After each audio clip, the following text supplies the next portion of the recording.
Pessoal, segurem-se nas cadeiras aí, porque hoje vamos falar de 3 doenças importantes, 2 bacterioses de citrus, uma virose tomateiro, dentro do nosso projeto aí, Fitopatologia em Verso e Prosa.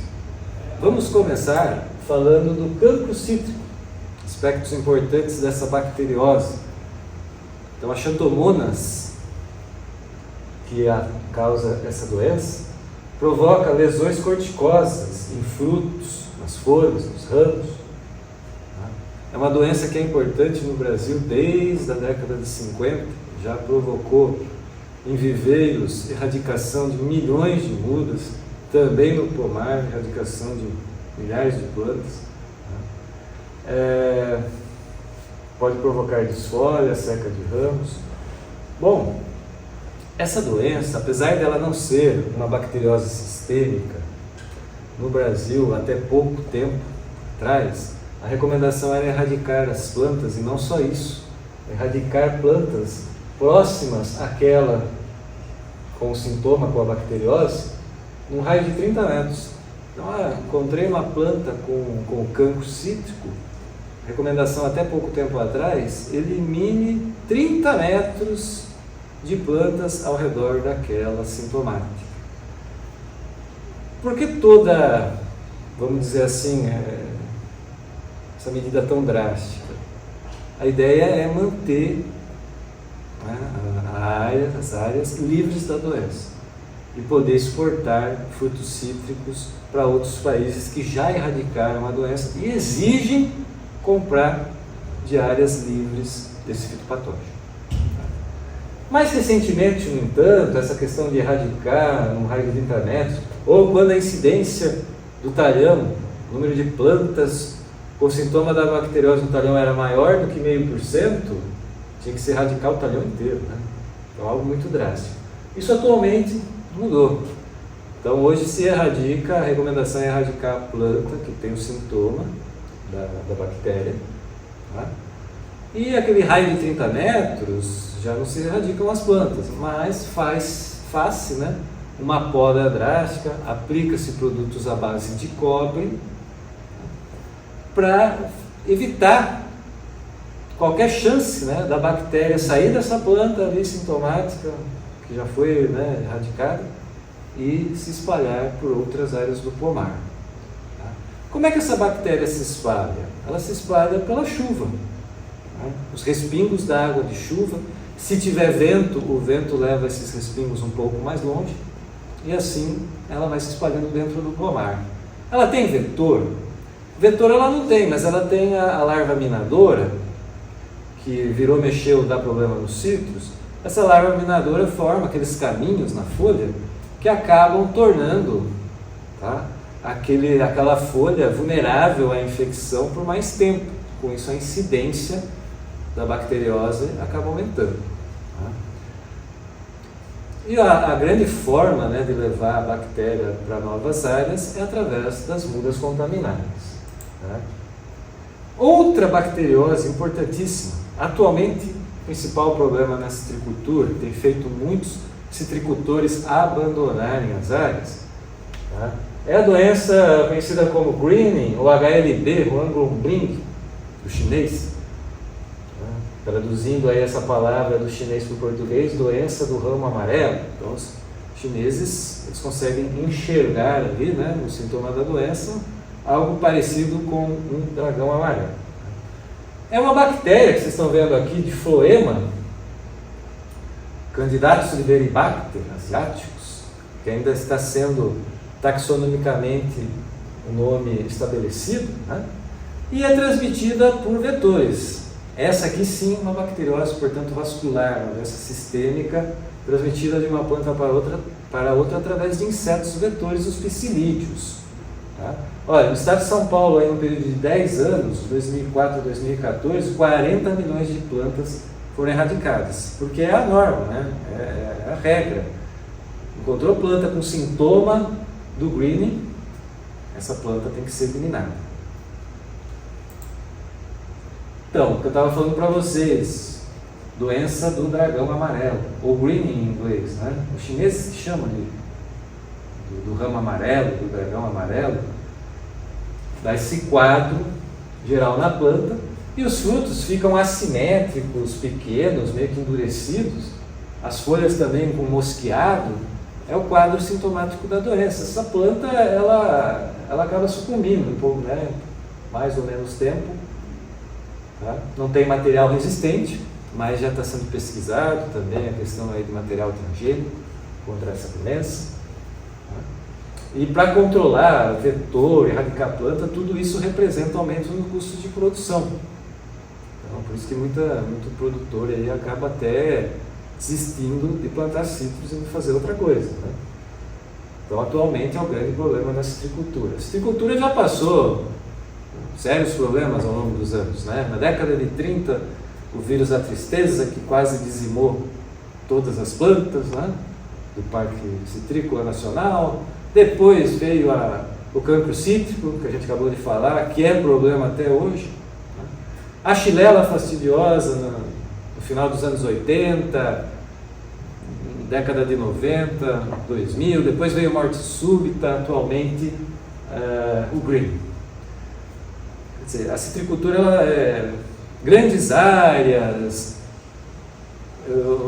a base genética relativamente estreita, ela acaba sendo atacada por patógenos que no fim provocam assim, perdas bastante elevadas aí na cultura. Falamos do vetor, o psilídeo, a principal espécie de Aphorina citri. Então ele leva ali uns 15 minutos, meia hora, para adquirir, né, a bactéria a partir de sugar a seiva ali do floema. E depois de 1 a 2 semanas, já está apto a transmitir essa bactéria para uma nova planta. Tá? E esse psilídeo ele fica transmitindo enquanto ele viver aí, alguns meses. Tá? E essa planta infectada, depois de algumas semanas, ela já é fonte de inóculo. Mesmo ainda não mostrando sintoma, ela já representa uma fonte para ir lá um inseto, um psilídeo se alimentar e passar a bactéria para outros. E com isso a doença vai se alastrando, vai aumentando a incidência aí dentro do pomar. A bactéria, né, a Liberibacter asiaticus, ela preferencialmente ataca plantas cítricas, mas também algumas outras plantas são atacadas, murta, falsa murta. Por isso até que tem a recomendação de não se plantar essas espécies próximas a citros ou eliminá-las de regiões próximas também, né, de pomares. Então, algumas coisas eu já falei, mas mostrando um panorama geral, é muito importante estabelecer o pomar longe de pomares antigos, velhos, porque esses pomares antigos não são fonte apenas de xantomonas e de Liberibacter, mas de outras bacterioses, de viroses, de doenças fúngicas, né, de fungos. Começar sempre com mudas sadias, certificadas, adquiridas de viveristas idosos. Quebra-ventos, né, ao redor do pomar. No caso da Liberibacter, ela tem um vetor, então o quebra-vento ele pode atrapalhar a chegada do vetor. No caso das xantomonas, o quebra-vento é interessante para reduzir os ferimentos dentro da planta, dentro do pomar. Né? Então, quer dizer, se tem muito vento dentro do pomar, os galhos ficam balançando, batendo nas folhas, formam muitos ferimentos. Esses ferimentos facilitam a infecção das xantomonas. As xantomonas, quando ela chega, né, pela gota de água, ela vai penetrar naturalmente pelo estômago. Mas se tiver um ferimento feito por uma larva ou feito por atrito do vento dos galhos, vai facilitar a sua entrada, né, no processo aí de infecção.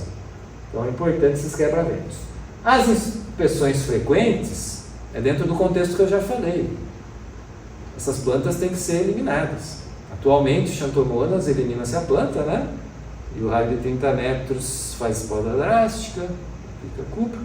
E a regra para o Hogan é eliminar a planta sintomática. Então tem que ter uma equipe bem treinada para, a partir do quadro sintomático, aí, né, do quadro de sintomas dessas doenças, as plantas sintomáticas serem eliminadas.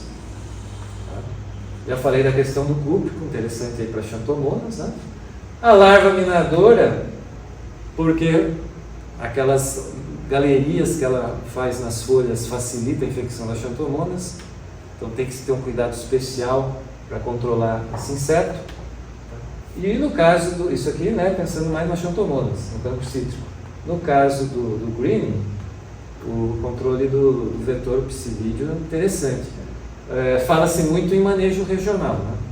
Porque é aquela coisa, se um produtor ele adota a medida, ele aplica inseticida para controlar o psilídeo, ele elimina as plantas doentes, ele não tem murta, né, que é hospedeira da bactéria, próxima do pomar e tal, mas o vizinho não faz isso da maneira mais adequada, a coisa não vai ser resolvida, porque o pomar do vizinho ele vai representar uma fonte de inóculo para o meu pomar, né?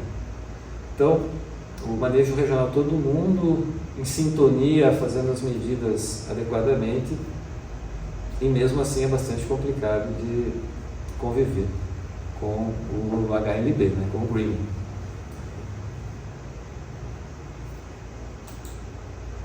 Bom, falamos de duas bacterioses muito importantes na cultura do citros e vamos finalizar com uma virose muito importante na cultura do tomate.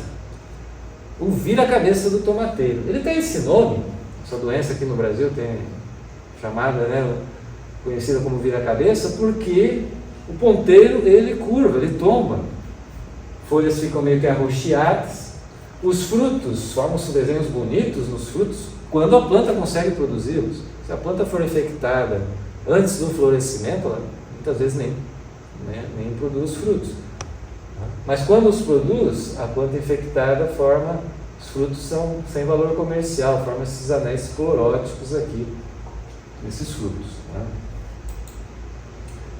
É um complexo de vírus que provoca essa doença, mas o principal é esse primeiro aqui, ó, chamado TSWV, Tomato Spot White Virus. Então, esse é o nome científico do vírus. Reparem que para vírus o nome científico é diferente em relação aí aos demais seres vivos. Não é aquela classificação, né, binomial, as palavras escritas em latim, né? O vírus, o nome científico do vírus, ele é em inglês, né, e envolve o hospedeiro, um sintoma importante que ele causa naquele hospedeiro. E depois que você citou a primeira vez o nome completo do vírus, você pode trabalhar com a sigla, né? Então, o TSWV, uma espécie importante aí provocando o vira-cabeça do tomateiro. Ele ataca outras plantas. Na alface, necrosa as folhas do miolo, as folhinhas jovens da alface. Ainda ataca amendoim, ervilha, outras plantas. Veja, se eu sou produtor de tomate, eu não vou querer essas plantas aí próximas da minha lavoura, elas são fontes do vírus, né? Bom, e o vírus, como é que ele é transmitido de uma planta para outra? Falamos ali da Liberibacter, né, bactéria do greening, transmitida por insetos psilídeos. No caso desse vírus, ele também tem um vetor, um outro tipo de inseto, Thrips. Aqui estão as principais espécies, Frankinella schutzer, silentalis, as principais espécies de Thrips, né, que transmitem o vírus do vira-cabeça. Vejam que o inseto adquire o vírus na fase larval e quando ele se torna adulto ele passa a transmitir o vírus. E aí ele transmite o vírus até morrer, né? Esse inseto, ele vai morrer de velho, o inseto, não é o vírus que vai matá-lo.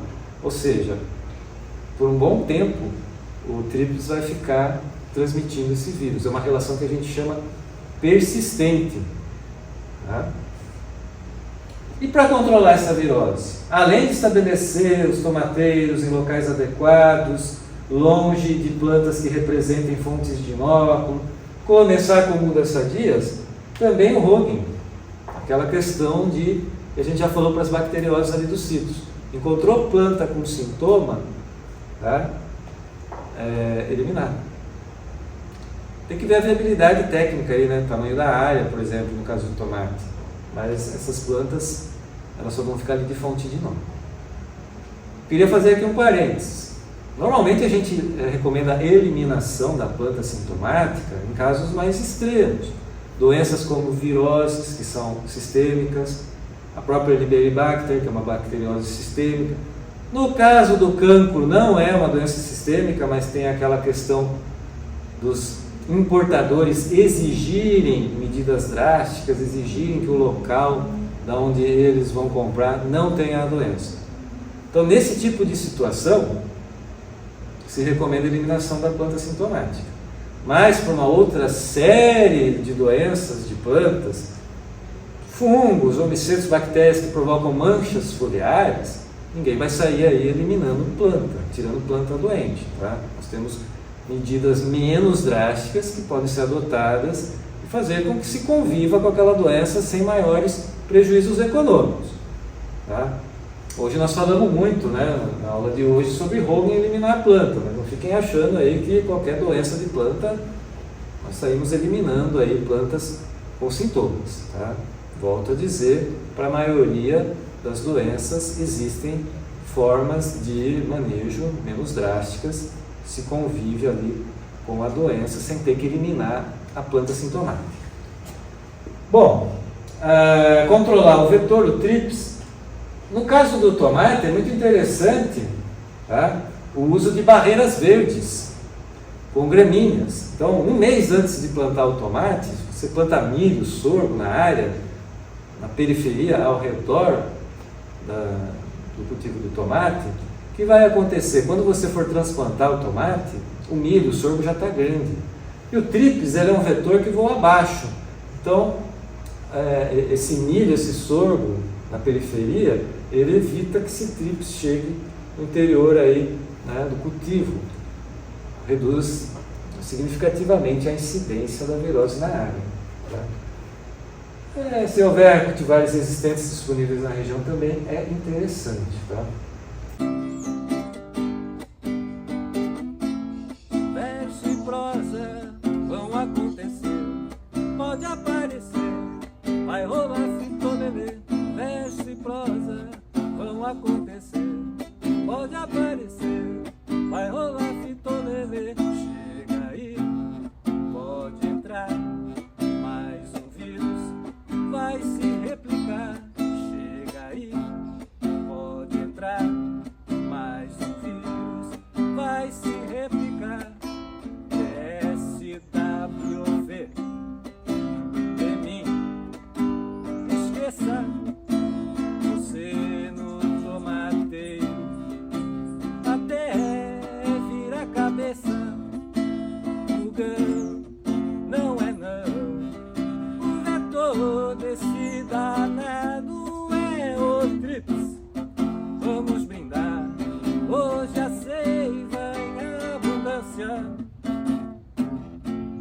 Verso e prosa vão acontecer, pode aparecer, vai rolar fitolelê. Verso e prosa vão acontecer,